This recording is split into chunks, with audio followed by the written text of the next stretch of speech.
By the early 21st century, movies like 28 Days Later and Wreck had reinvented the zombie as a frightening new monster for modern audiences. This left the old, slow-moving Romero-style zombies feeling a little bit tired and old-fashioned. But certain young new filmmakers who grew up in the 70s and 80s watching the movies of Romero and Fulci and Sam Raimi began to use these well-worn zombie tropes for comedic, self-aware, postmodern twists on the format. We're coming to get you, Barbara! Two movies in particular, one quintessentially British, the other quintessentially American, proved that zombies can work just as brilliantly in comedy as they could in horror.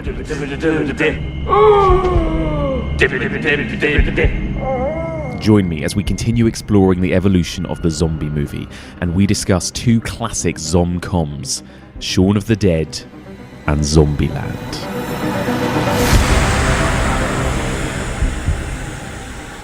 Do you want anything from the shop? Cornetto.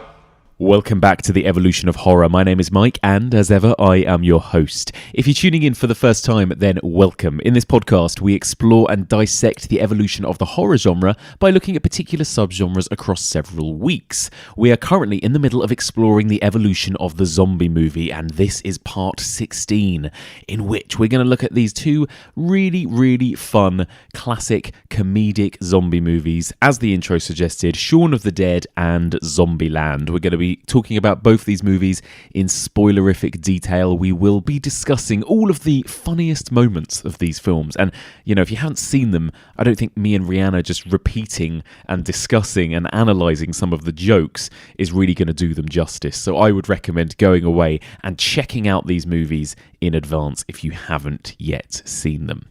So, lots to discuss, so let's get started straight away. So, joining me to discuss these two movies, she's been on the podcast a whole bunch of times. She's been here discussing Black Christmas, Alice Sweet Alice, Get Out, The Babadook, Under the Shadow, Green Room. She is a film critic for the Radio 6 Breakfast Show. She is also a presenter at BAFTA, the BFI, and various other places.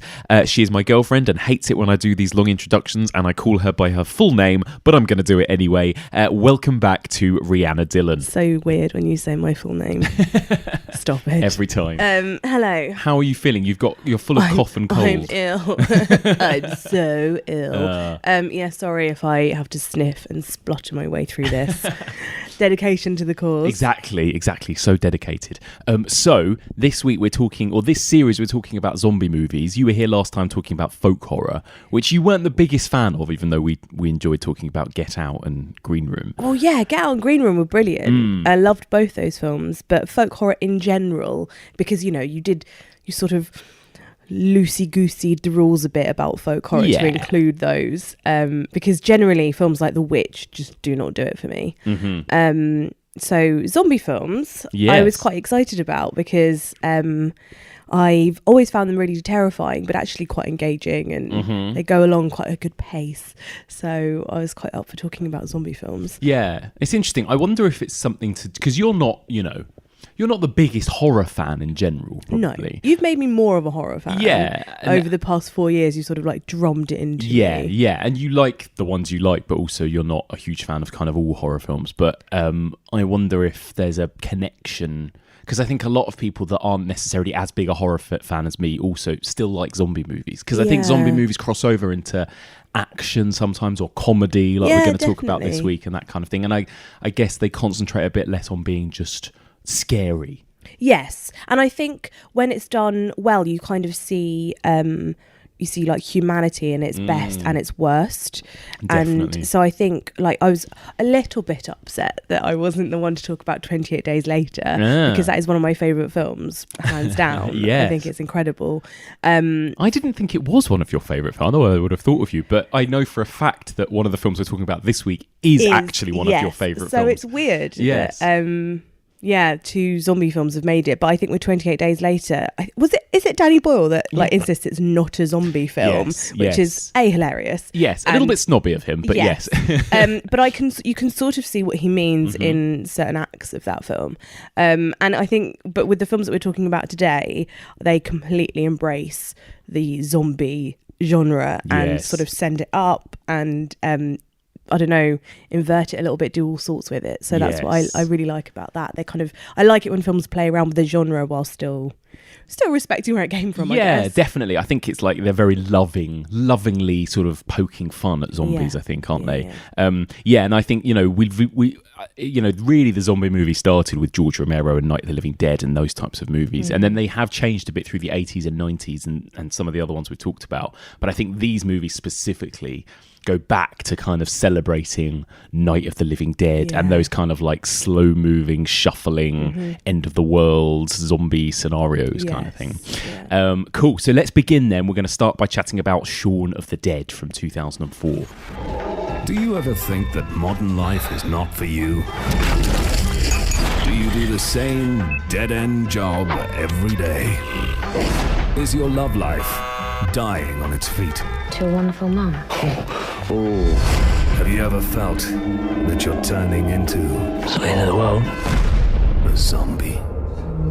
Maybe you're not alone. Pisshead. Although no one official is prepared to comment, religious groups are calling it Judgment Day. It is vital that you stay in your homes. Avoid all physical contact with the assailants.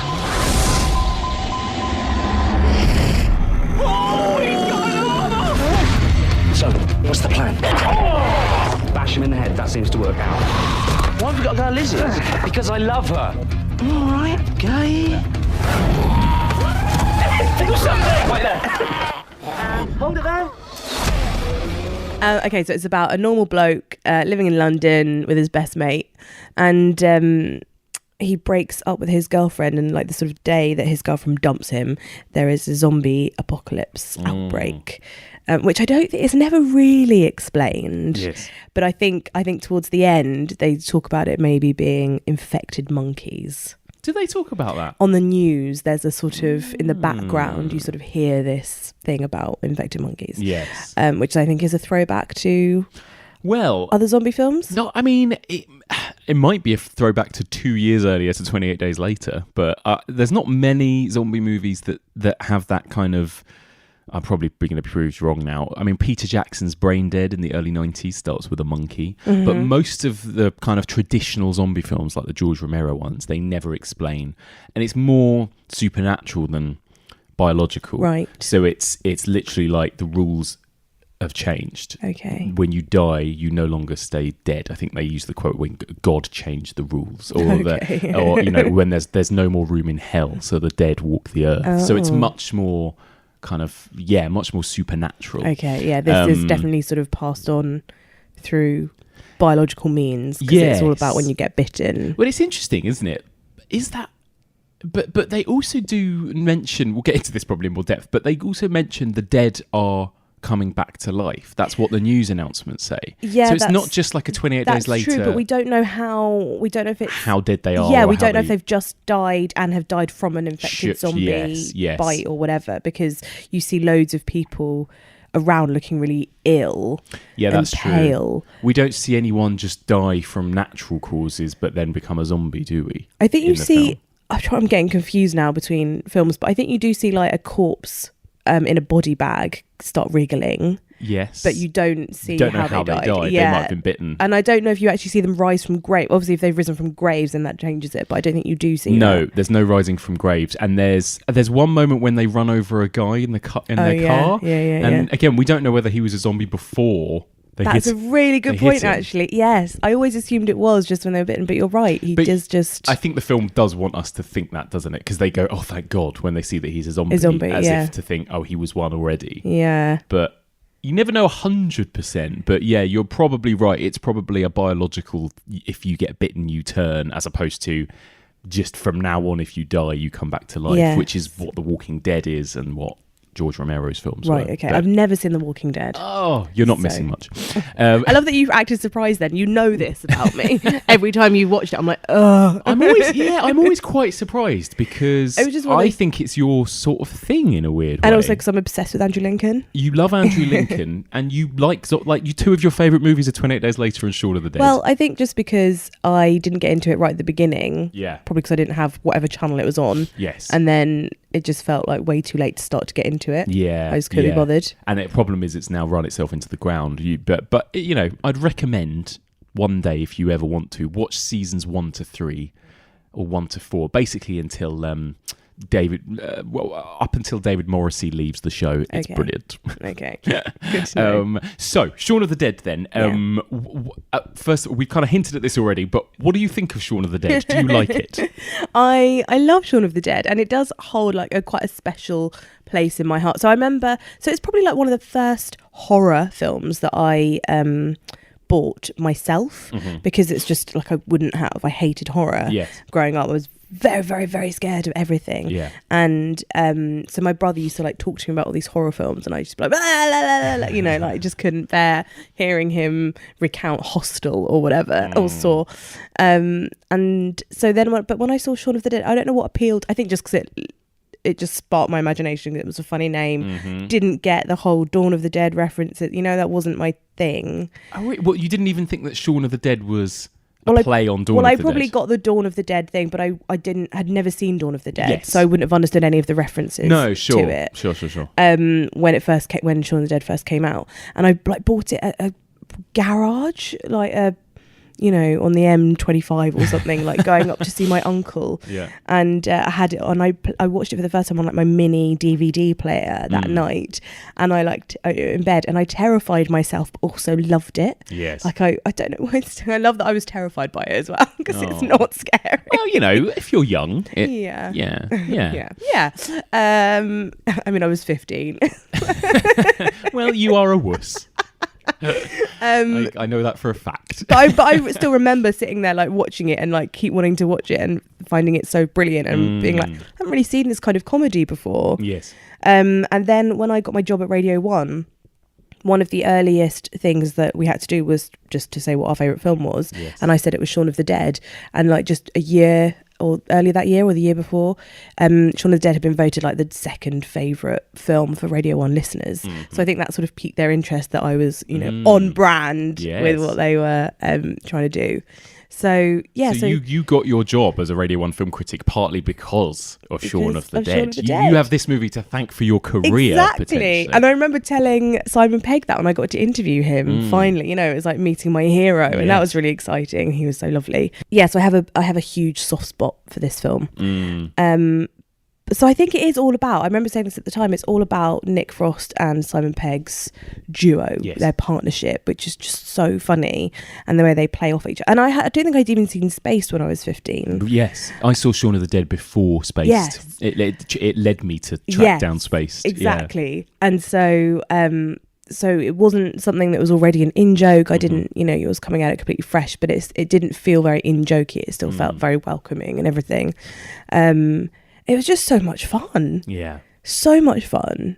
And it still makes me laugh a lot. Like there are so many stupid one-liners in it that just get me because they're so stupid. You know? Well, it's a really good balance, I think, of really stupid and really clever. I think that's what's Edgar Wright in particular, I think, more than Simon Pegg, to be honest, because I think that Simon Pegg and Nick Frost have done other stuff together that without Edgar Wright isn't involved in, and I don't think it's as good. Or like Paul, exactly.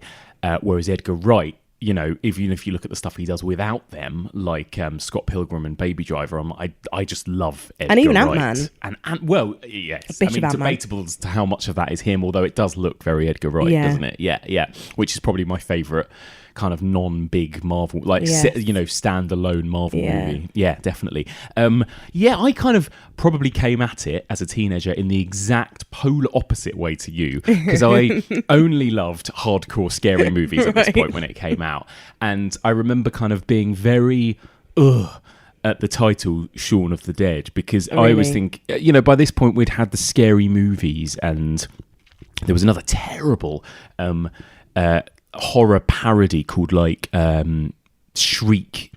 Shriek If You Know What I Did Last Halloween or something, and there was loads of like shit bad wordplay parody sort of those types of movies. Comedy's so scary it hurts. Surprise! Are you sure you're not a lesbian? Well, once at camp. Shriek. If you know what I did last Friday the 13th. This never happened. No, I just ate. And when I heard the title Shaun of the Dead, I just assumed, oh, okay, it's just going to be a really dumb, brainless, British zombie parody. And I was thinking, no, that's my worst nightmare. But then I just remember, because I used to read Empire and Total Film religiously, and suddenly there were 5-star reviews for it coming in. Oh, really? And I was like, oh, wow. And again, like you, I hadn't seen Spaced, so I wasn't familiar with Simon Pegg and Nick Frost and Edgar Wright, so I didn't know the sort of talent behind it or anything. And yeah, absolutely loved it when I saw it as well, because I think it actually does take itself seriously as a zombie film. Yeah. Even though it is really funny, it's not just a spoof. It's not like watching Airplane or Scary Movie. No. It really is a proper drama, comedy, horror, and that's what I love about it. Like, it knows when to be sad, it knows when to be scary, it knows when to be really violent and bloody, and obviously it is hilarious as well all the way through. And it's like, that's a tricky balancing act, I think. It is. I think they're very good at kind of keeping the, like we were saying earlier about the humanity, they're very good at keeping the humanity there, but at the same time doing all these throwback references to past zombie films, so like making sure it's sort of in that canon, I suppose. And obviously Edgar Wright is such a nerd, and so it's like every single scene has got some sort of reference or throwback to something. Well, this is the incredible thing with Spaced, isn't it, as well, where every moment is a reference. That's what gives it such great rewatch value, because like, you know, I didn't necessarily get all of that the first time round, and then you rewatch it, you know, a million times like I have, and every time you kind of you see just little moments, or, you know, you kind of get a bit more of the nod or the joke, especially when they have, I think they do it enough that you can get the joke from whichever. So if you are a Spaced fan, and then you have all the characters sort of bumping into their sort of mirror selves, and so many of them are from different projects that they've all worked from, including Spaced and Black Books. And then so then you've got that if you're a fan of that lot, but then if you're a fan of Romero's past work and all these little moments, and even like yesterday, you watching it last night, you were sort of saying, you know, that's a line from Night of the Living Dead, and I was like, no. Yeah, which you didn't know. And again, you know, unless you're into all these films, you wouldn't be. But yeah, there are so many little throwaway lines. And one of the most popular, one of the funniest and most famous is Nick Frost saying to Sean's mum, "We're coming to get you, Barbara," which is a direct reference to "They're coming to get you, Barbara," which is like one of the most famous lines in zombie movies. Listen, Mum, sit tight, okay? You're not safe there. We're coming over. I don't want to cause a fuss. We're coming to get you, Barbara. Although apparently Romero watched this film and it didn't get that. Brilliant. So well, there you go. Edgar Wright had to explain to him, so I feel a bit less stupid. Well, no, but that's what I love, because it doesn't matter. Like you said, it doesn't matter. You don't have to know that it's riddled with references and jokes. It's the same with Scream. I watched Scream. I've talked about this loads, but it was probably my first ever proper horror movie experience when I was about 12 or something. And you know, Scream is all about throwing back to old slasher movies and stuff, but I'd never seen or heard of Halloween or A Nightmare on Elm Street or Friday the 13th, but it didn't matter because it's still a really good film in itself. And then when you rewatch it when you're older, you get all the little nods and references. But it's the same with Shaun of the Dead and Zombies, I think. It's you don't have to get it because it still works. All those little lines, those throwaway lines, still kind of work organically. Maybe not the second cast moment when they bump into the other cast in an alley. I do remember seeing that for the first time and thinking that was just a bit random, because if you don't know that all of those are famous actors in other British comedies who have worked with this cast on other projects, and you know, when I was younger, I didn't necessarily know who half of those people were. I know, because you're terrible with actors, whereas I knew loads of them. I'm terrible with famous faces. I was like, oh my god, it's Matt Lucas, it's Tamsin Greig, it's Martin Freeman. What the fuck? The cameos actually go way over my head most of the time, because I'm rubbish at remembering famous people and famous faces. But so that's probably the only moment I think that feels a little bit like an overt nudge, nudge, wink, wink in your face. And other than that, it doesn't really weave into the story very well. Well, see, that's interesting, because I think even if they hadn't been famous characters, I do just quite love the idea of these two teams of people. I love the idea that Yvonne, who is played by Jessica Hines, obviously of spaced fame, or Jessica Stevenson, as she was known then, went to my high school. That there's a whole other story of Yvonne of the Dead, where she's kind of wandering around with her lot and her family, and the fact that she then pops up at the end and saves them all, or saves Shaun and his girlfriend Liz, I think it's a really nice touch, because it's like they talk about surviving, and so the fact that these two bands were going on, we just didn't follow her storyline, but that's the point that they crossed. That's true. I really love that. Yeah. So I don't think it really matters that if you don't get that that Reece Shearsmith is in this. Or, I think it still works. Yeah, fair enough. I'm a little bit sad still that Jessica Stevenson, who is my favourite person in Spaced as well, and favourite person involved in anything Edgar Wright has ever done, that she hasn't gone on to do all of these Cornetto films and everything. And again, I almost wish there wasn't Yvonne of the Dead. I'd love to see her and Reece Shearsmith and Matt Lucas and all of those people starring in a zombie film as well. But never mind. But Shaun, but obviously, like you said at the beginning, the film kind of rests on Shaun and Ed, and Nick Frost and Simon Pegg, as all of these Cornetto movies do. Really, they're about that core friendship. How do you think that works? And also, this is famous for being a zom-com, one of the first. So obviously the romance should be an important part as well between Shaun and Liz. And how do you think those two dynamics play? Him and his best friend versus him and Liz. Maybe him and his best friend are the real romance. I don't know. What do you think? I think so. Like, I remember that tagline of the rom-com zom, and that really appealing to me, being a huge rom-com fan at the time. So I find Kate Ashfield a bit of a tricky one, because I don't think she's a brilliant actor, but again, I think some of the lines that she's given, she doesn't pull them off very well, but then equally I don't think that she's given the best lines either. She's still supposed to be the sort of straight one, while Simon Pegg and Nick Frost get to do ridiculous silly things and run around arms flailing, etc. So it's a bit frustrating, but it's annoying that Edgar Wright doesn't put energy into really brilliant female characters in this film, because we know he can in Spaced. I guess that maybe it's more. So Simon Pegg and Edgar Wright wrote Shaun of the Dead together. It's written by two guys, whereas Spaced was written by Simon Pegg and Jessica Stevenson together. So you're right. There is no female writer anymore in that, and that you can see the difference, can't you? Yeah, absolutely. Because then you've got Lucy Davis as well from The Office, who plays a girl, a girlfriend, and they're both playing girlfriends, and so they sort of overlooked ever so slightly. I think Shaun's mum, again a mum, she's the best female character, brilliant, though. Penelope Wilton. But I guess that's because of Penelope Wilton. Again, not like it's not like she's got loads of lines or anything, but she does so well. She nails every facial expression, every line. She's brilliant. Sorry, dear, I was miles away. So in terms of the love story, that was definitely the least engaging bit about Shaun of the Dead, and the fact that he was desperate to, get to her was sort of like the point of the whole thing, and actually it's like the least interesting part of it. It's just a way of getting from A to B to C. Yeah, totally. Which is fine. Yeah. I didn't find that particularly appealing, because I didn't really buy their relationship. They clearly weren't supposed to be together, because he was a crap boyfriend, and she probably did deserve much better. That's right. I like that it gives his character an arc, and that kind of it, like you say, it teaches him to kind of realise his selfishness and his kind of schlubbiness, and he puts others before him. He becomes he becomes this hero, doesn't he, basically?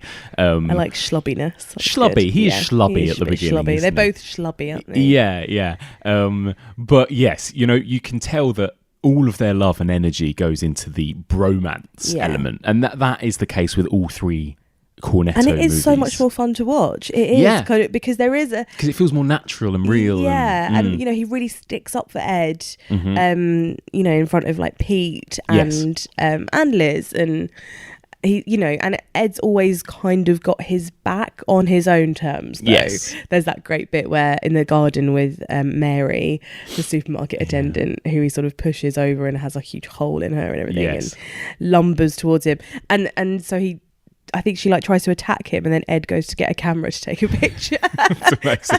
I love that, because that's you can just so imagine, mate doing that now. Yeah, I think totally. That's quite weird foreshadowing of what 2019 Take is a all selfie. about. Yeah, it's true. Get a photo of it, It's or it true. didn't happen. It's weird, isn't it, how there are elements of it that now look kind of quaint and old-fashioned, like just the technology, the mobile phones. Because again, I still think of this in my head as such a new, recent film. That's a sign of getting old, isn't it? Yeah, but it's 15 years old. 15 years old now, and looking at all the cars, the televisions, the mobile phones, and just the references, the kind of pop culture references. Oh my God, seeing T4 and Vernon Kay. And again, it's so British. I'm going to ask you about the Britishness later, but all of that Trisha and all of that kind of thing.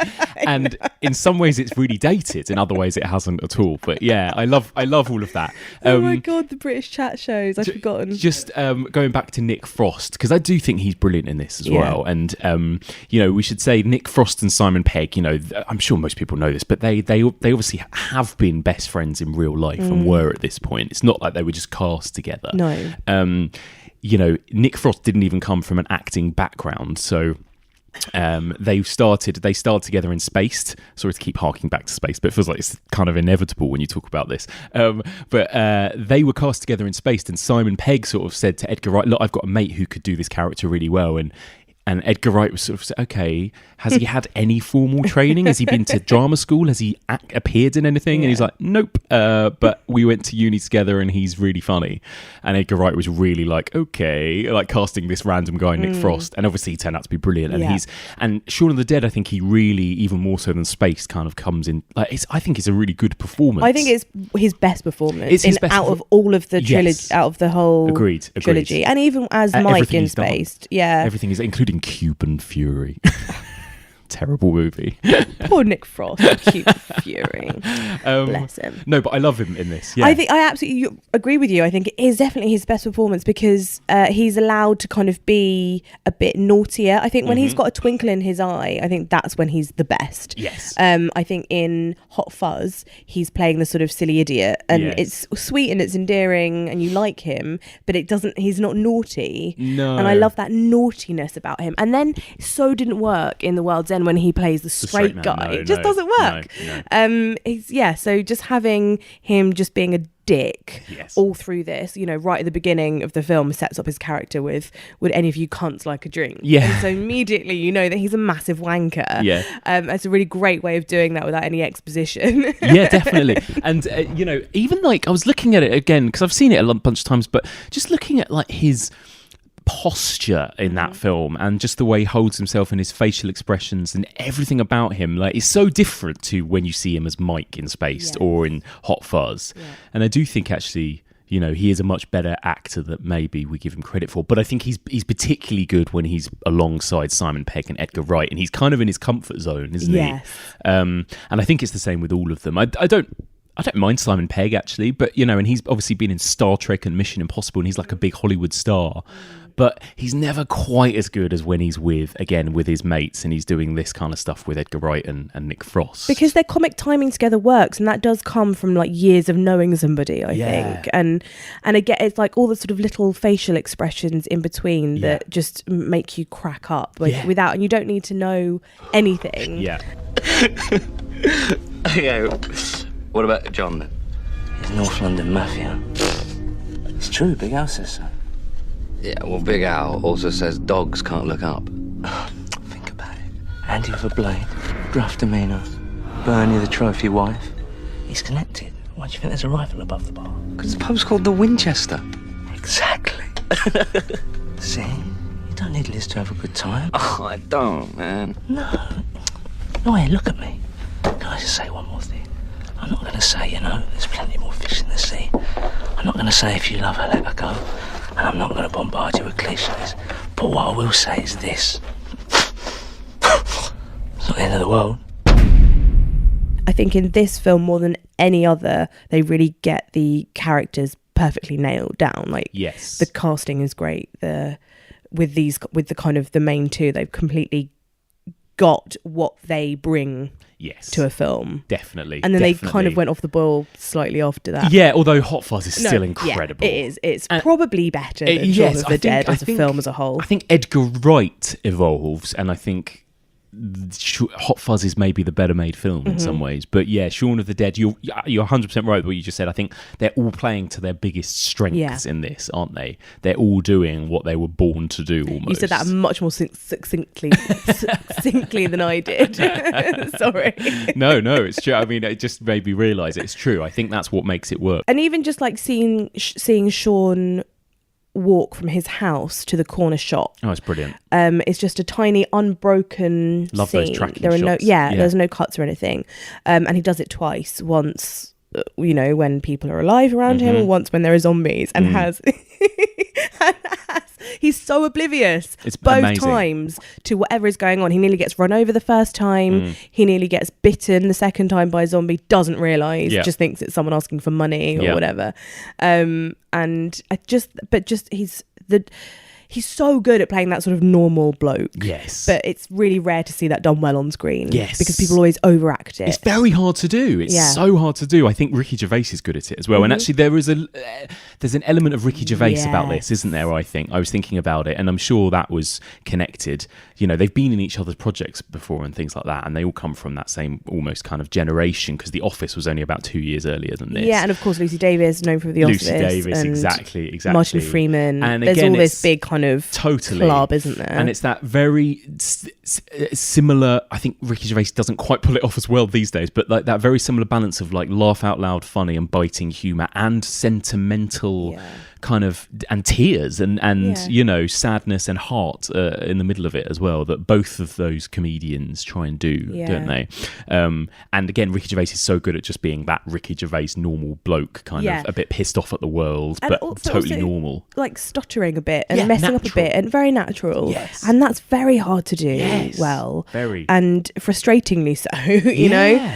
And Simon Pegg is great at doing that. Again, that goes back to like his facial expressions, and sometimes lack of. That I really love bits where they just glaze over a little bit, because that just happens. A lot. Definitely. I do think the first like third of this movie, or the first half hour, is so clever. I think it's amazing. Like the like you were just saying, the tracking shot, the fact that this zombie apocalypse is happening, but it's just happening on the peripheries of this guy's life, and we're so alone with Shaun that everything we see of the zombie apocalypse happening around him is just, you can almost blink and miss it, can't you? And you spot things the more you watch it. But characters in the background that you see that are zombies, or news announcements, or just things on the telly, or things on the paper, all of these little like kind of foreboding signs of the apocalypse almost as well that keep happening, and just those, very, again, it feels almost overdone now, but I think it was Shaun of the Dead that kind of really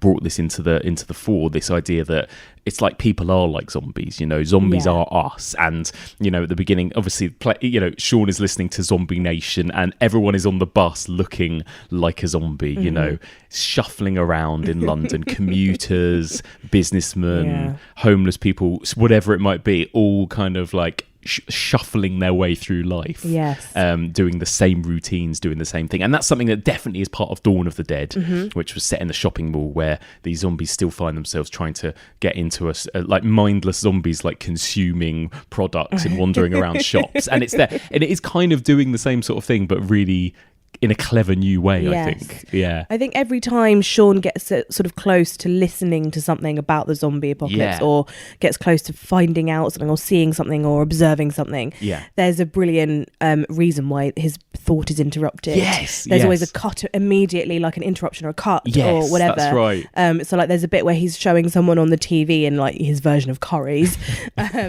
What? Curries, even that sounds dated, doesn't it? It's not even curries, like what it is. And he's going, as he's like looking at this TV screen, and he's like, you're just kind of seeing the cogs in his brain working, and then suddenly it's like, Shaun, and he's called away. And I think that is that keeps the pacing Yes. really, really, I mean, that's what Edgar Wright does so well, is pacing. Absolutely amazing. But even before that, there's when he's kind of sitting down watching TV, again TV, but sitting down in his flat, and he flicks through all the channels, and every single channel that he flicks to says one line of what's happening in the real world. It's so clever. But even like the sort of nature documentary where he's talking about being eaten alive. This, I think, is it David Attenborough even? It's like, this voice comes on. But you've got Morrissey singing Panic on the Streets of London. And, it's brilliant. Although no one official is prepared to comment, religious groups are calling it Judgment Day. There's panic on the streets of London, as an increasing number of reports of Serious attacks on People who are literally being eaten alive. But I think Edgar Wright is the godfather of it. Oh, let's talk about Edgar Wright then for a minute as well, because again, I was thinking watching this last night. Again, it almost feels overdone now, but that's only because everybody has aped Edgar Wright's style. Yeah. I feel like when this film came out, suddenly every student filmmaker, every person who ever wanted to be a filmmaker wanted to be Edgar Wright.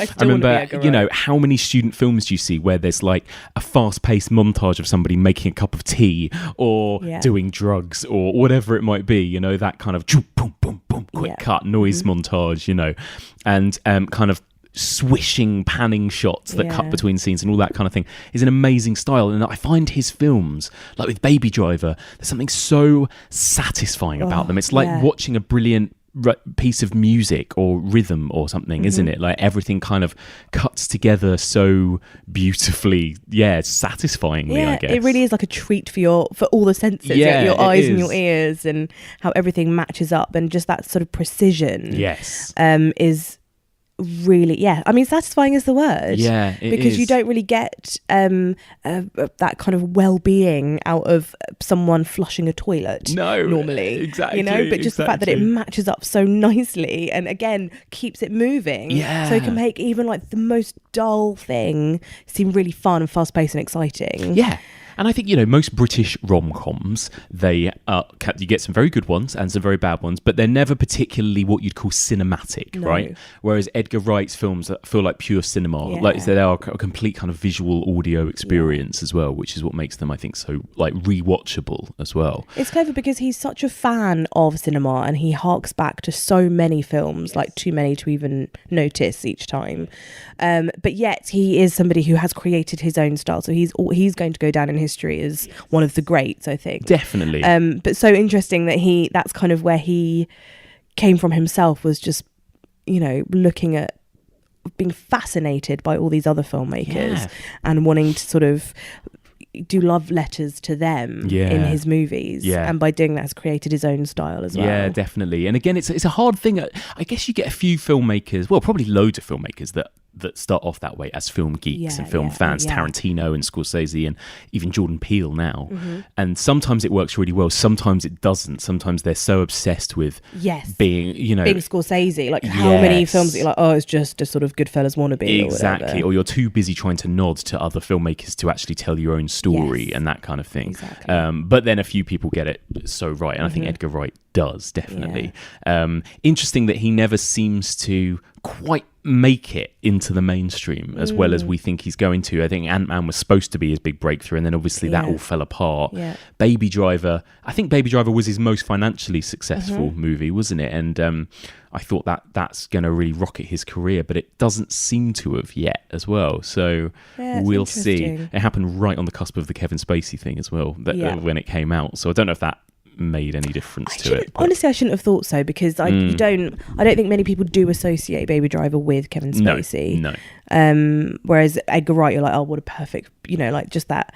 It's absolutely Edgar Wright from start to finish, isn't it? And I think the complaint that a lot of people had with Baby Driver was that maybe it was a bit too style over substance, that it was so obsessed with getting this kind of music, rhythmic style and people talking in sort of lyrics almost and that kind of thing, that it kind of, the actual story and the logic, especially towards the end, kind of took a back seat. And maybe, again, that what makes this marriage so perfect of like sort of Simon Pegg and Nick Frost kind of bring the heart. And then Edgar Wright brings the style, which is why they don't work so well without each other, but it's such a good marriage. Which is sad, isn't it? That, they can't kind of go off and do their, or we're always a bit like, oh, well, they're not as good as it's when not they quite do the this. same. It's true. It shouldn't have been so good the first time round. Exactly. They peaked too soon. Let's talk about the Britishness of this as well, because I think that's so important to this as well. Because really, most zombie movies, apart from 28 Days Later, funnily enough, which we did last week, most of the time zombie movies are international, usually American, and they're kind of large scale. And, I feel like this is absolutely using Britishness as part of the story and part of the world of this film, isn't it? Yeah, just from having little suburban houses for a start, this isn't in the middle of a sprawling city. We're all kind of in the outskirts of London, I think. It's like North London. London, kind of quite leafy suburbia. Yes. But also the whole film is centred around the Winchester, which is a pub. Yes. And just the fact that it's around a pub is the most British thing possible, because we are obsessed with pubs and going to the pub and going to our local pub, even more so. Yeah. So that is something... it's not a trendy bar. No. It's a really grim old man pub that everybody's got one of their favourites if you live in the UK, I think. Totally. And and it's just, again, if you look at Romero's trilogy, you've got the first one set in a big old American farmhouse, the second one in a big old American shopping mall, the third one is this big kind of underground military bunker, and this you've got a British pub. So again, it's kind of really playing on that kind of what's the closest thing we have in London to like a fort or somewhere because safe. They have lock-ins.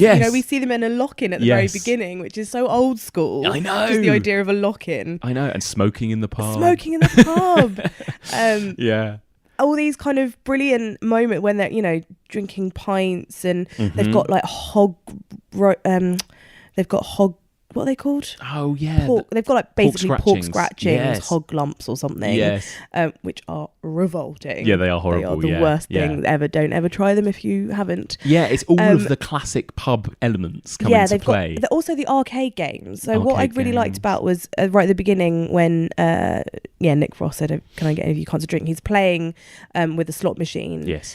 And you get all the bloop, sort of power up little things, which they use those arcade game sounds and slot machine sounds in Hot Fuzz to kind of signify them, jumping up, getting a new life, or getting a new weapon. And obviously Scott Pilgrim versus the World is completely that. Yeah. So just that little theme, he doesn't overplay it, but just that little theme of having that. I think works really nicely. And also I think a big thing that we see a lot in American movies is the jukebox. Like if you think about Grease, for example, there's a moment around the jukebox, and there are always little things around the jukebox. So then having a jukebox in the UK playing Queen or whatever is the fact they work that into the storyline is really nice.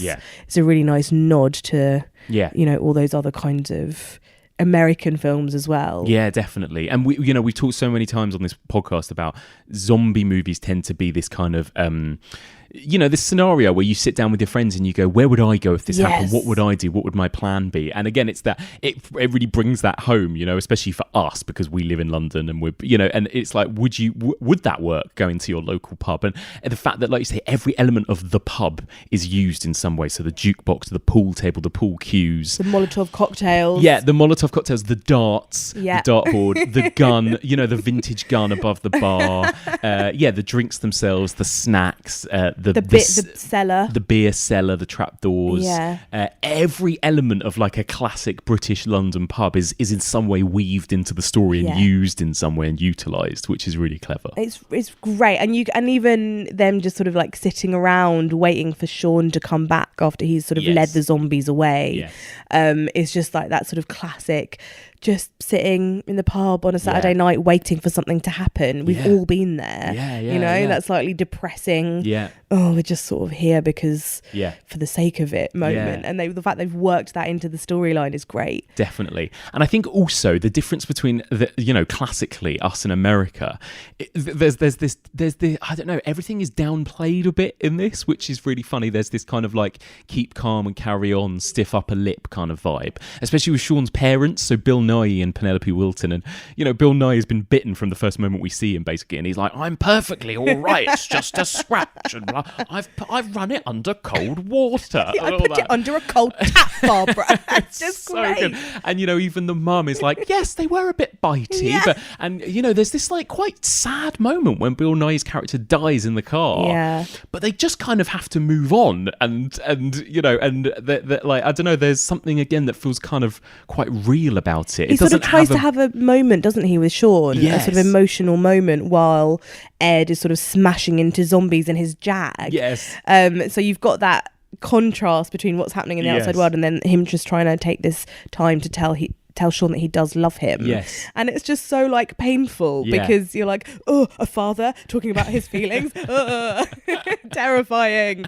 And Shaun getting quite emotional and teary and just telling Ed to like, he's like, what the fuck are you doing? Yeah. And that's really, and so from that, you're like, oh God, heartbreaking moment. Yeah. And he's like, look, he's dead and he's not the husband, he's not who you think he is or something. And she turns around and goes, he's not dead. And you realise he turned into a zombie like that quickly. Yeah. And so then immediately it turns into Simon Pegg going, oh God, Yeah. like waving his hands around. So from that real moment of heartbreak to then like pissing yourself at his reaction to the fact that his stepdad has just become a zombie next to him in a locked car, is like you're given that second to grieve and then that's taken away. It's and it's really difficult kind of tonal balance that it's like knife edge all the way through moments like that.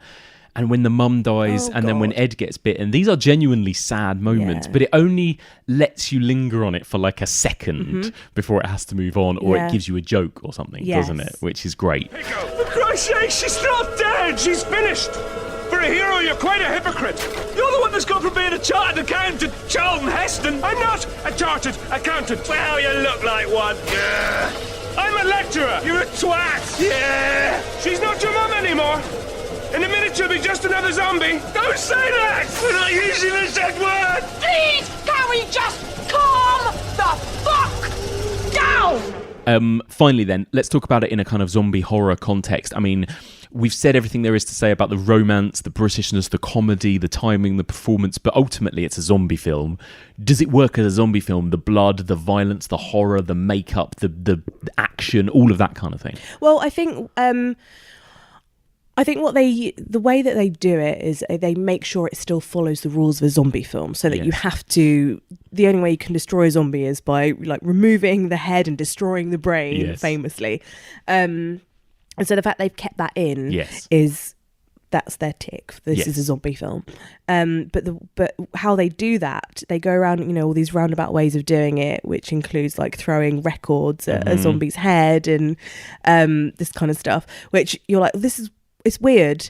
It doesn't really work, but it's funny. So let's have it in. It's true. That's not really a good plan, throwing the records, but it makes for a great scene. It's a really good famous scene. What I do like, go back to the Britishness, is that one of the most famous one of the weapons they use, and it's quite iconic with the shots that we see now of Shaun of the Dead, is a cricket bat, which is very, very British, super British. And so they're even working that into because in American films it would be a baseball bat, of course, and so the fact they have a cricket bat is a really nice we're English kind of moment, definitely. So that, and I think the terror of these zombies, they're really gross zombies, and the blood is, and the gore is brilliant because it's very stringy. When they bite into people's necks and wrists and everything, you see all these kind of like stringy bits, and it's really sort of like weirdly tactile and sort of slippery, and it's great. They don't hold back on the gore. No, they don't, but it's still very cartoonish. Yes. I mean, gross, but it's very cartoonish. Yeah, it's kind of video gamey violence. Yeah, exactly. And there's the bit where Dylan Moran gets ripped apart. Yes. And I know that's a nod. Yes, Day of the Dead. And actually so many movies, it tends to be, there's always one character, especially in Romero's films, that is... dick. Absolutely the worst of humankind, selfish, nasty, and usually gets the most brutal death of everyone. I mean, you see him try to kill Shaun. You see him shoot a gun at Shaun thinking it's loaded and it's not, thank God. But just that moment, you can't believe it. And no one in the pub can believe he just did that. And so that has to be his moment of death. Yes.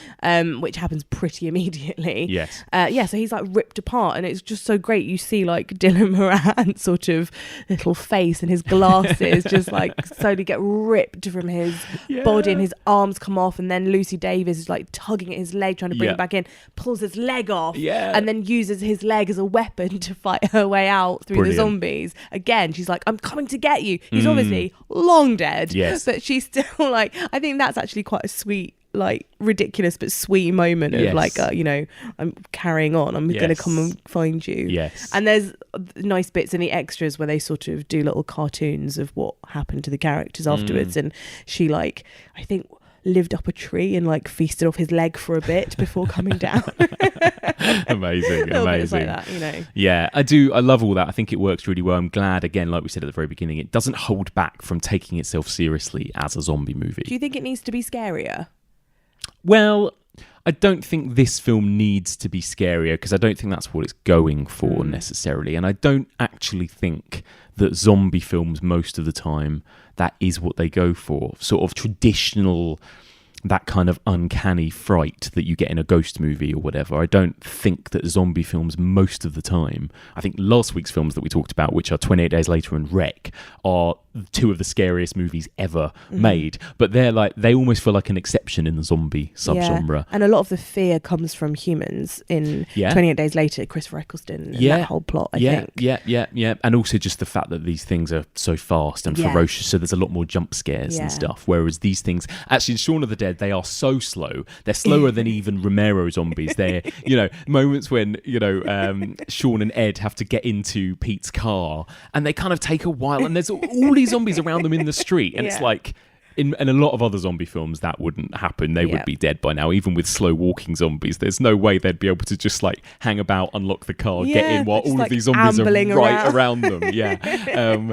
So it does take a few liberties with that, but again, that's the fun of zombies, I think, is that, you know, unless you're completely overwhelmed by them in numbers, you do stand a chance. Like, you can kind of navigate your way if you think logically or whatever, you know. Again, it's that video gamey kind of mission vibe of sort of, how do you survive, what do you do, kind of thing. And again, that makes it so appealing when you're down the pub talking to your mates about it, because there is that element of we could survive, so how would we?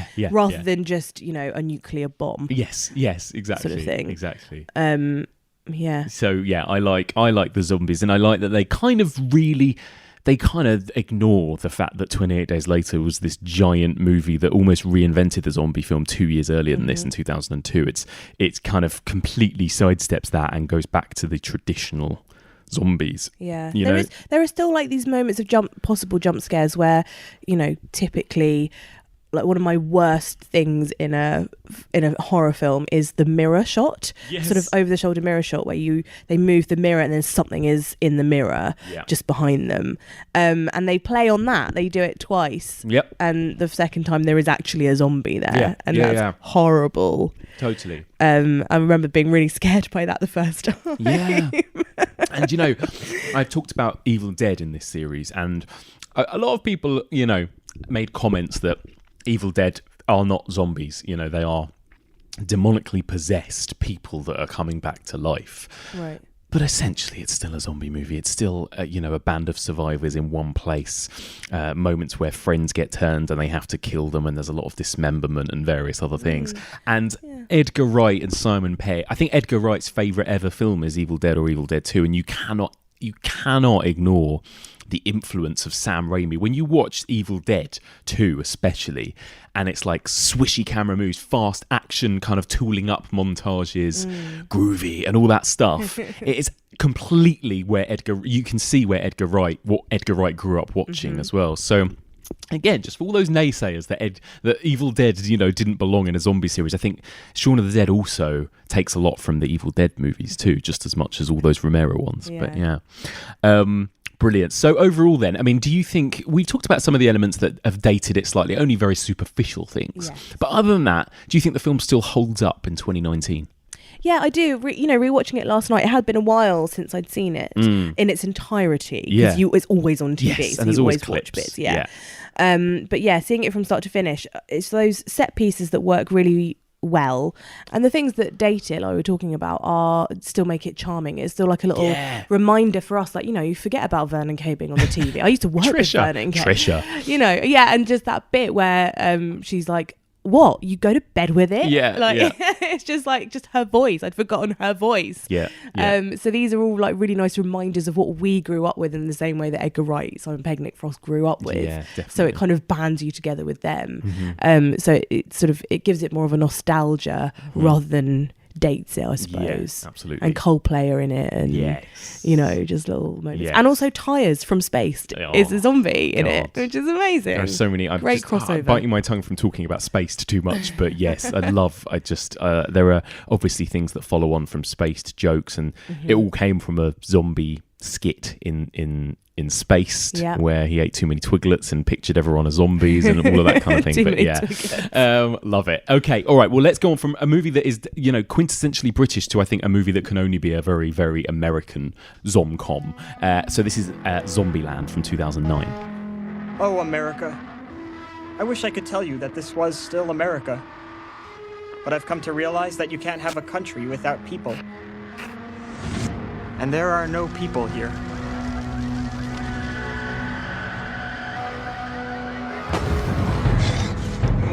No, my friends. This is now the United States of Zombieland. It's amazing how quickly things can go from bad to total shitstorm. And why am I alive when everyone around me has turned to meat? It's because of my list of rules. Rule number 1 for surviving Zombieland: cardio.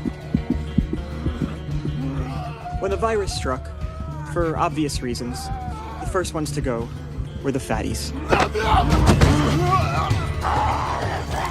So we start off with basically the zombie apocalypse at the beginning of Zombieland has already happened, and it's the story is being narrated by Jesse Eisenberg's character, and he's giving us the backstory of what's happened and how basically America has become Zombieland. The world has ended essentially, and Jesse Eisenberg thinks he's the only person left, really, and he's got all of his rules, his kind of very long list. He's a very neurotic character, as Jesse Eisenberg often plays. He's got his very long list of rules that he abides by in order to survive the zombies. And again, like we were saying, it goes back to that idea of like, what would you do? How would you survive? There's almost this feeling of like, when a zombie apocalypse happens now, we've seen so many movies about it that we all know what we do and how to survive. And there's that feeling of this in this movie. Like, it kind of takes us red from the beginning that you know what zombies are. You don't need to have it all explained to you. It's like, we're in a post-zombie world and this is what we have to do to survive. So it starts with that. And then Jesse Eisenberg runs into another character played by Woody Harrelson, who's called Tallahassee, I believe. And they're all just named after where they're from, aren't they? Or where they're headed to or whatever. Because they don't want to give their real names because they don't want to get too close to each other. Exactly. Those two kind of have got to go, they've got to drive east together, I believe, and they kind of go on a road trip. And it's kind of post-apocalyptic kind of odd couple road trip. It feels like a kind of zombie version of Planes, Trains and Automobiles or something like that. And then along the way, they bump into a character played by Emma Stone and her little sister, who's played by Abigail Breslin. And again, it's just this kind of, it's funny how quintessentially American this feels like a kind of Sundancey American indie movie with zombies, in the way that Shaun of the Dead feels like a Richard Curtis movie with zombies. It's the same kind of thing where they're taking these kind of classic indie road trip tropes, tropes, but chucking in the undead as well. And instead of kind of jokes about British cups of tea and Trisha and pubs, we've got Hollywood mansions and film stars and Bill Murray and Twinkies, exactly. So like kind of interesting next to one another. But essentially, it's kind of, it has a bit of a romance angle. It's got comedy, it's got zombies, it's got horror, it's got violence, it's got a lot of the same elements that Shaun of the Dead does. Is it as successful for you, do you think, as Shaun of the Dead? No. And that's that. End of the podcast. Thanks. Yes. No, I don't think it is, because Well, I guess again for me, what I love the Britishness of Shaun of the Dead and that personal nostalgia, and I don't have that obviously with Zombieland. I also find like from the beginning, Jesse Eisenberg really irritating, and his like I really don't like narration at the best of times unless it's absolutely necessary. Right. But narration in Jesse Eisenberg's voice is almost unbearable. And they have this quite annoying thing where every time he mentions one of his rules, you know, like number 21, number 32, it flashes up on screen and it's sort of animated words. Yes. They kind of wobble around the screen a bit. That really bothered you, didn't it? It really irritated me because it was just like, I suppose it's using that sort of style to sort of say something, I don't know, just trying to bring alive something that they're talking about on screen. And it felt a little bit lazy. And it was like, if you have to do that, it's because what you're saying isn't that interesting. Yeah, you're absolutely right there, I think. Again, if you look at Edgar Wright's work and how everything is weaved in subtly, and explaining about zombies is done through flicking channels on a TV and it's done in a clever, comical way. This literally spells things out to you on the screen, doesn't it? Yeah. It's a less subtle way of doing it, definitely. It's for people who, you know, might not be concentrating so much or might not care about all the sort of the subtleties or the layering or whatever. This is just for straight in your face. And that's not to say I don't like Zombieland, because it is funny and there are elements of it that I do like, but it is that sort of slightly smug, overdone filmmaking, which I don't particularly enjoy. I think especially in comparison to Shaun of the Dead. It's almost unfair that we pick them next to each other. I know. It's true. Again, it's just that kind of idea that these films are both very knowing about the genre they're in. Yes. And they felt like a good pairing, but you're right that I think they're probably trying to do different things in some ways. I don't think Zombieland is setting out to be as dense as Shaun of the Dead in terms of like little subtle jokes almost in every single frame and references and that kind of thing. It just is a much more kind of broad comedy. Yeah. And like you say, it's a road trip movie first, almost, zombie film second. Yes. But what I quite liked, which I think Shaun of the Dead did tiny bit to a much lesser extent, is like the Grand Theft Auto style of it. Yes. Where they're sort of driving around, deliberately careering into zombies and sort of killing them in really like fun, interesting ways. Yes. Which is, it's great. You know, that kind of stuff I really enjoy watching. Like when it's completely they've got to that point where they're not scared of them. Well, Jesse Eisenberg's always scared of them, but Woody Harrelson isn't really afraid of the zombies anymore. He's just like clocking up his count basically of how many he can kill. So like they see a zombie in the middle of the road, and instead of just driving past it or just running it over, he drives really fast next to it and opens the car door to like smack the zombie in the face and kill it that way. And that, you know, I like that's very entertaining. There's incredibly fun visual ways in which they kill zombies in this. That's kind of the most fun part of this movie, isn't it? And Woody Harrelson's character is this quintessential like kind of gun-toting redneck American cowboy. He's just playing Woody Harrelson. Yeah, it's true. I love him. I think he does it very well. He does. That's why he does it in so many films, because people like it so much. It's like Bill Nighy. Yeah. He's always Bill Nighy. yes, exactly. And Woody Harrelson's my favourite person by far in this movie. And he, you need him in this, not just because he's funny, but also he tells Jesse Eisenberg's character how annoying he is, and he punches him in the face and stuff as well. And they work well playing off against each other. But yeah, you know, he is this kind of like caricature American almost, isn't he, Woody Harrelson, which I think is quite funny. And yeah, I love any moment where he gets to kill a zombie in some really hilariously over the top, ridiculous, violent way. Again, it's just kind of really fun, cathartic violence in this, I think, isn't it? That's what I mean about the Grand Theft Auto thing. It's like the whole idea of like killing prostitutes or going up and beating people up just because. Exactly. That's what they do with this film. Yes. And there's no... I guess the heart of it kind of comes a bit later in the film, when you see with the introduction of Emma Stone and sort of that love story that starts to develop a little bit more.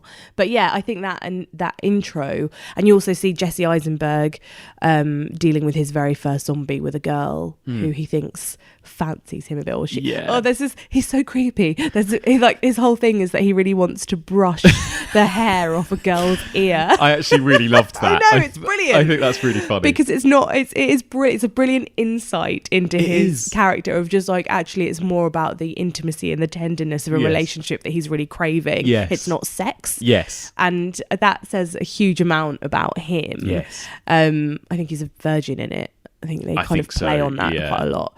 And again, it's like it's completely the antithesis of the hero that we expect of, or the attractive hero in a lot of these movies that you would follow to the ends of the earth.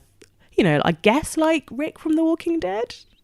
Yeah, definitely. But it just keeps talking about wanting to brush the hair off a girl's ear, and it's so like to hear him say it. Mark Zuckerberg, I'm about to call him Mark Zuckerberg. Jesse Eisenberg is, you're right, he is annoying. He's quite an irritating screen presence, and usually deliberately so. Yeah. I think he's never been better than when he was Mark Zuckerberg, because again, he nails that kind of horrible, sneery, nasty, superior but also inferior, this kind of like toxic geek character, right? That he just is brilliant. I think he's deserved an Oscar almost for Social Network.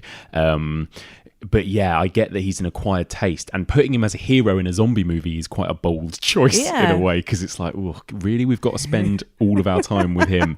And he gets much less grating as the film goes on. That's interesting. Because you have the other characters to bounce off. Yes, I think. Yes, that's true. Who do call him out on that. Yeah, that's true. I like the moment when they're all in the car and it's a kind of montage of just like them chatting in the car, and that kind of like when it kind of calms down to those kind of natural character moments, and it almost reminds me a bit of like the kind of what do they call them, the comedies that you get with Seth Rogen and Judd Apatow, those kind of bro stoner comedies.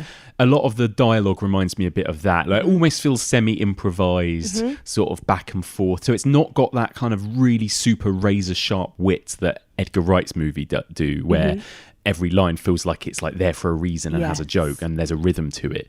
This is much more like meandering. Yeah, meandering, but in a good way. You want to be in that company. You want to be that scene you're talking about. They're all driving and they take turns at driving, and they're sort of slightly entertaining Abigail Breslin, the little girl. There are like nice little conversations between her and Woody Harrelson. So where you have this sort of romance developing between Emma Stone and Jesse Eisenberg, actually what's really lovely is the relationship developing between Abigail Breslin and Woody Harrelson. And they're basically all becoming this dysfunctional family. And Woody Harrelson is in some way becoming like the dad. I know, it's so wrong, but so brilliant. And that is inspired. And that bit in the car is really lovely because you want to be in that car with them. Yes. Finally. Yes. You're like, they've earned this. Yeah, definitely.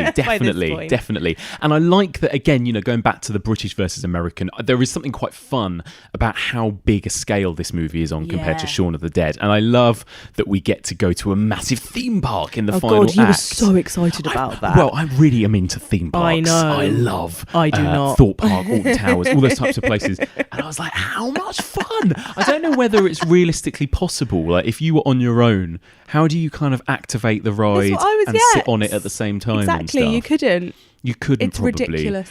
But it's fun. The idea of it's really fun. of just you and your mates having a theme park to yourself is awesome. I would love that. And also, let's go to Hollywood and go and live in. Yeah, of course you would. If you had the run of anywhere you could possibly go, and you're in California, let's go live in Bill Murray's mansion. He's probably dead. Oh wait, he's not. And so, what did you think of this moment? Because again, it kind of, again, like we talked about, Shaun of the Dead is filled with these kind of subtle movie references, but they don't really, I don't think, ever overtly name a movie title, do they? No.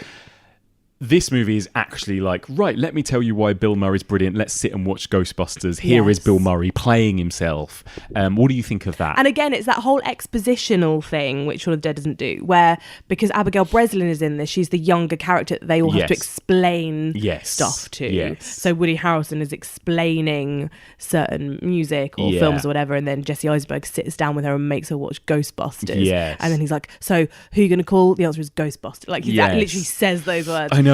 know. It's almost like Bill Murray had it written into his contract that like if I'm going to be in this movie, you have to sell my movies. You have to say this about me. Say this about me. It was it's quite over the top. It is. I wonder if they'd got any other actor, if they'd do it sort of differently. You know, if it was like Kurt Russell. You know, would they be watching The Thing? Oh, I wish it was Kurt Russell. Oh my god, don't we all?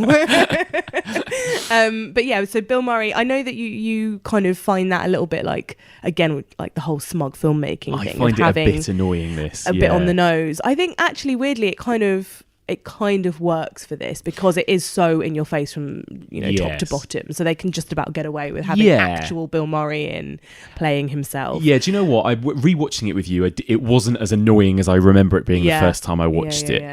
It does. Bill Murray's funny in it. He is funny. What I always equate it with in my mind, and this is not a good thing, is The Hangover when they all break into Mike Tyson's house and steal his tiger, and then Mike Tyson is randomly in it, and they're all like, "What a legend Mike Tyson is!" And there's all of this kind of dress up of, if Mike Tyson's going to be in this film, we have to big him up. Mike Tyson is a rapist. He should not have been in that film. Right. And there's a lot of reasons why that that doesn't work. Mike Tyson is also a terrible on-screen actor at playing himself as well. There are loads of things about that that really annoy me in The Hangover. And in my head, this moment in Zombieland, I always kind of equated them as like, oh, it's a really kind of unsubtle sledgehammer, let's put in a famous person because we can, that really has nothing to do with anything. It has no relevance to the story or and anything. Again, it's fine to break into the house. To acknowledge the existence of that person is one thing. Yes. And then, to have them in it is exactly. It's something else. But actually, having said all that, like I said, I did actually enjoy it. And because Bill Murray is a good actor. Bill Murray's a very good actor. He's very likeable. And also this idea, like we said, of, why wouldn't you want to break into a famous person's house and live in it in a zombie apocalypse? And then the fact that he is still alive and still in there is just a really funny, surprising joke, I suppose, especially if you're not expecting, if you're watching it for the first time and you don't actually think Bill Murray is actually going to pop up in this film. It's quite fun, isn't it? It is really fun. And I like that they don't really reveal who it is until you're in there and you're seeing pictures of his face. Everywhere, and just the fact that he would have all this art of his own face in it is great. And he's very good at taking the piss out of himself. Bill Murray is very self-deprecating, and he comes off as a massive stoner in this. Like, he doesn't really have any food or anything useful in the house, but he's got a lot of drugs. And that's another thing that reminds me of Judd Apatow and Seth Rogen. That's why it feels like there is like a sort of druggy scene where they all get high. But then what I really like about it is that they don't overplay the hand. So very quickly, spoiler alert, they play a prank on Jesse Eisenberg's character, and he shoots Bill Murray thinking he's a zombie, and he dies. It's amazing. And then they just get rid of the body. It's amazing. I just think that's great because it's so bold. So bold, and a brilliant twist on what we were talking about with Shaun of the Dead, with people pretending to be zombies. And the plus sides of that is that you might fool a zombie and survive, and the minus is that you might fool a human and that they will kill you, which is really funny. It's good. It's a good flip side to that. I loved that. And he really is only on screen for about 10 minutes, isn't he, ultimately? But because he's got such a big presence, you forget. You kind of think he's on screen for much longer. But like I said, they just kind of like, they get him in, they do the joke, and then they get him off again and carry on. And it is a pause. It's definitely a pause because it is a road trip movie, and they are stopped in his house then for a while. But luckily enough, it's entertaining enough that it doesn't feel like the pacing loses anything, because we get a bit more of character development with the love story. Jesse Eisenberg and Emma Stone almost have a moment, or they do have a moment, they almost kiss, and you see a bit more of Woody Harrelson and Abigail Breslin kind of building up a bit more of their relationship, where he's teaching her how to shoot and things like that. So it's quite a nice reason for that. They don't sort of just ignore, make up. They make the reason them being there valid still, I think. Definitely. Even after Bill Murray dies. Yeah, it takes a moment to pause and give us a bit of character stuff, doesn't it? In that sort of chunk of the film.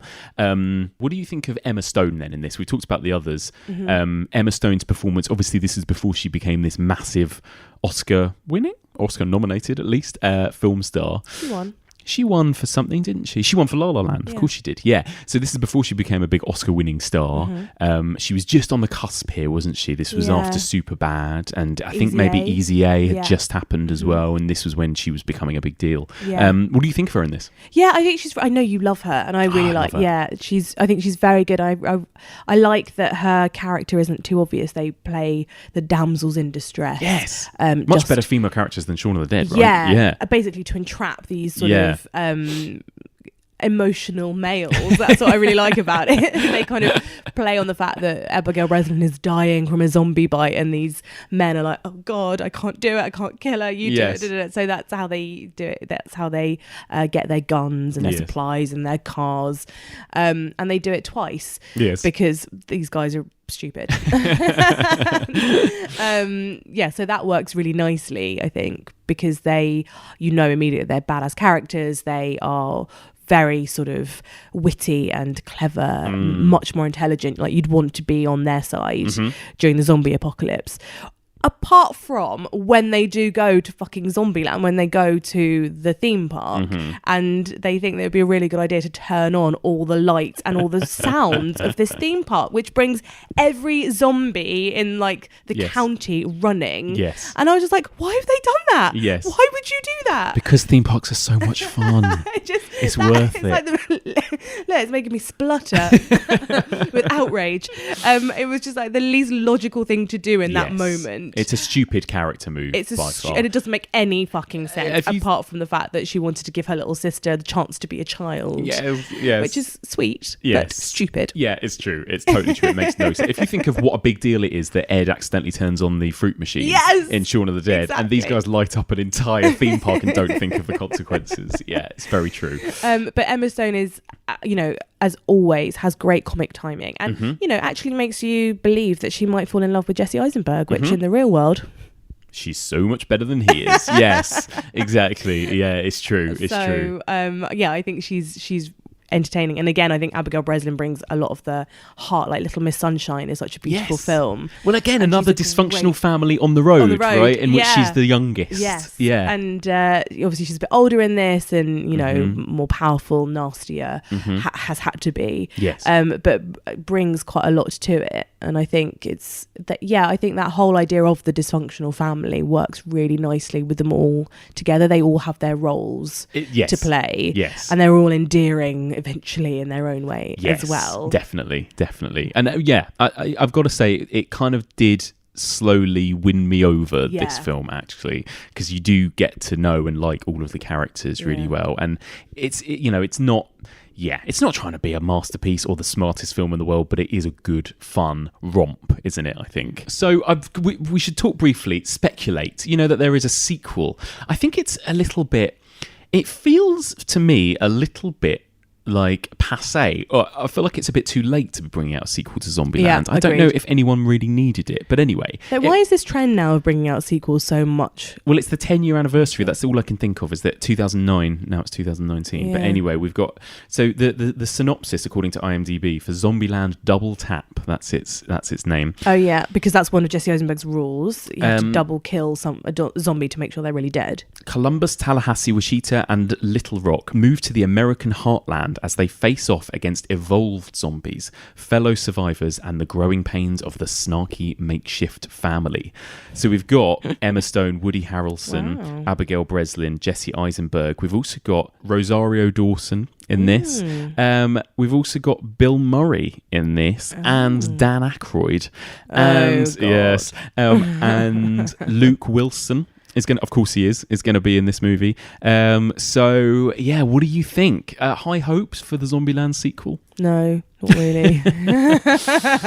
No. I don't know. I mean, rewatching Zombieland this time, it was irritating for half of it, quite enjoyable for the second half, but it didn't make me go, oh, I must see what happens next to them, because I think they kind of tied it up quite nicely. Yes, and then the whole idea of like the growing pains of the family, obviously they're all like, Abigail Breslin is an adult now, and I just don't know if I can be bothered to go back to all of that. Like I don't. This is what I don't like about sequels so much, is that you've made a perfectly good film, you've wrapped it up well, like you've given us a conclusion that we were satisfied with. Yeah. Do we need to see more of this world? I don't know. And also by bringing back like Bill Murray, Dan Aykroyd again, Dan Aykroyd, like we don't like another cameo. So if you're just going to do it pretty much like set piece for set piece, like in the first, compared to the like first, they're going to talk about how much they love Ghostbusters, and then Dan Aykroyd's going to pop up as Dan Aykroyd, isn't he? So is it going to be like super cringe? Is it going to work? Well, there's nothing worse than the cameo of Dan Aykroyd in the female Ghostbusters movie, which was one of the worst cameos I've ever experienced. He plays a cab driver and he says, "Who are you going to call?" Oh. It's just awful. Oh, vaguely. God, I mean that film. Yeah, I know. So interesting. So Rosario Dawson though is amazing, awesome. And she'll be fun, I'm sure. Yeah, she's always incredible. She'll be a kick-ass zombie killer of some sort, I imagine. So in leather trousers, hopefully, yes. Okay, so overall, would you still recommend Zombieland to people who haven't seen it? Yeah, I mean, we've pretty much given away everything that happens. Yes. Yes. I guess like it's a much more one to just put on in the background, I think, rather than engage with properly. Yeah. So I don't know if that really counts as a recommendation. Well, it's a fun, brainless. If you're into this, sit with your mates and get stoned and watch Zombieland. I'm sure it's really funny and really entertaining. You know, it's a sit with your mates and drink beers or smoke weed and watch a fun comedy, isn't it? In the same way that loads of those bro-y comedies are. Yes. Not so much for zombies or anything else. No, and that's it. I can't really remember much to do with the zombies in this. We only watched it like 2 days ago. And I'm like, what exactly happened with the zombies? Well, like you said, there's lots of fun kills in supermarkets and but even that running them over. And they kind of stopped doing that towards the end. Oh, you made a really nice point when we were watching it about the sort of cathartic moment when they smash up a supermarket or they smash up a little...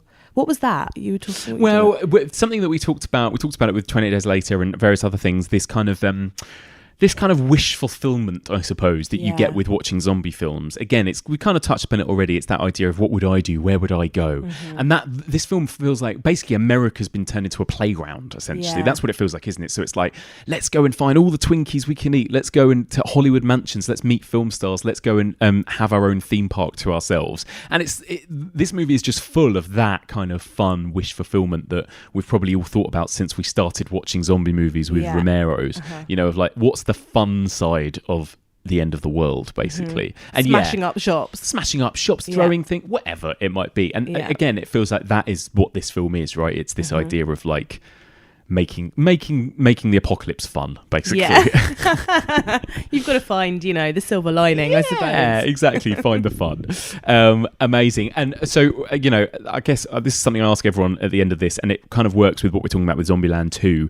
Do you think that there's anything more that zombie movies can do? I mean, everyone is sick to death of The Walking Dead. It feels a bit like, have we reached peak zombie fatigue at this point? Or, is there still more that excites you in zombie films or potential future zombie films, do you think? Not overly. I think we have seen, all manner of zombies now, from the very fast to the very shuffling, slow ones. Yes. And so I don't think there's a huge amount you can do with that. Although interesting that they've used the word evolved zombies. Yes. They might be talking and living. And so that'll be, because I like at the end of Shaun of the Dead, they sort of play on that with the zombie. They've kept Ed alive. Yes, exactly. Another nod to Day of the Dead, that is, with Bub. Yes. Right. Yeah. And Rafe Spall as well, who is such a nasty character. Mm-hmm. He's then working in a supermarket, still as a zombie. So it'd be interesting to see how they use that evolved idea. Yes. But is that enough to make me glad that there is a sequel? Not really. Right. So I think I have sort of peaked with zombies. I think I am a bit done now, because when they've been done really well, they have been done really well. Yes. And I don't think I've seen a brilliant zombie film since Shaun of the Dead. Mm-hmm, mm-hmm. A new one. Well, which reminds me, we do need to sit and watch, because I think you will really love Train to Busan and The Girl with All the Gifts. Yes. I think these are two movies that I'm almost certain you in particular will really enjoy. So Girl with All the Gifts. I'm going to show you those two at some point. That's been on my list for a long time. Yes. So thank you so much for joining me for this. Right. This has been good fun. Where can people find you out there in the world if they want to come find you on social media or listen to you on the radio or whatever?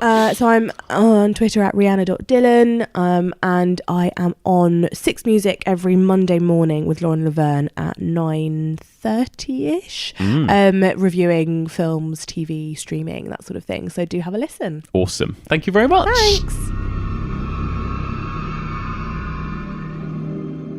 And that's it for this week. Thank you so much for listening, and a big thank you to my brilliant guest, Rhianna Dhillon. That was so much fun, especially after last week's terrifying movies. It was fun to sit down and watch these two hilarious zombie comedies. So, what do you think of these two movies? Do you love Shaun of the Dead as much as Rhianna and I do? Or do you prefer Zombieland? Get in touch. The email address is evolutionofhorror@gmail.com. You can find us on Twitter, on Facebook, on Instagram, and on Letterboxd. That's where you can find out all of the movies that we're going to be discussing over the next few weeks. You can also join the discussion group. That's the Evolution of Horror discussion group. You can find that on Facebook. If you want to become a patron of the Evolution of Horror, you simply need to go to patreon.com/evolutionofhorror and sign up now. You can donate $5 a month or more, and you will be granted access to regular bonus content. You will receive discount on Evolution of Horror merchandise, and you will be sent a very exciting Evolution of Horror sticker. Who could resist? You can find all previous episodes and seasons of this podcast on our website. Simply go to evolutionofhorror.com. And you can find this podcast on all major podcast platforms, including iTunes, Stitcher, Podbean, Libsyn, various others. And if you get a chance, please do drop us a little rating or review, preferably a 5-star one. Tweet about us, tell your friends about us. Any way that you can spread the love and help us get discovered by new listeners will always be very much appreciated. So, next week we're into part 17. I can't believe how long this zombie series is, but there really are so many zombie properties to get through. Now, as we move into the 2010s, there are, of course, a few interesting zombie movies left to discuss, but I would say that zombie cinema takes a bit of a back seat to zombie television shows. Next week, I'm going to be joined by two guests for a zombie television extravaganza. In the first half of the episode, I'm going to be joined by the Independent's TV critic Jacob Stolworthy, and we are going to be discussing probably the most successful zombie property of the 21st century, if not ever, The Walking Dead. Now, we're going to discuss pretty much in spoilerific detail everything that happened in The Walking Dead, from Series 1 all the way through to Series 9. We're going to be unpicking why this show was, at some point, so successful, and why now no one seems to want to bother watching it anymore. And then in the second half of the episode, I'm going to be joined by my good friend and regular co-host Rob Watts, and we're going to be doing a little TV zombie also-ran. So in other words, we're going to be discussing and recommending other zombie television shows, and Rob will be giving us his opinion and his reviews on a whole bunch of zombie programs, including The Returned, Dead Set, Kingdom, The Santa Clarita Diet, Black Summer, and a whole lot more. There are so many zombie TV shows out there, so loads and loads to cover. Join us next week for all of this and more on the Evolution of Horror.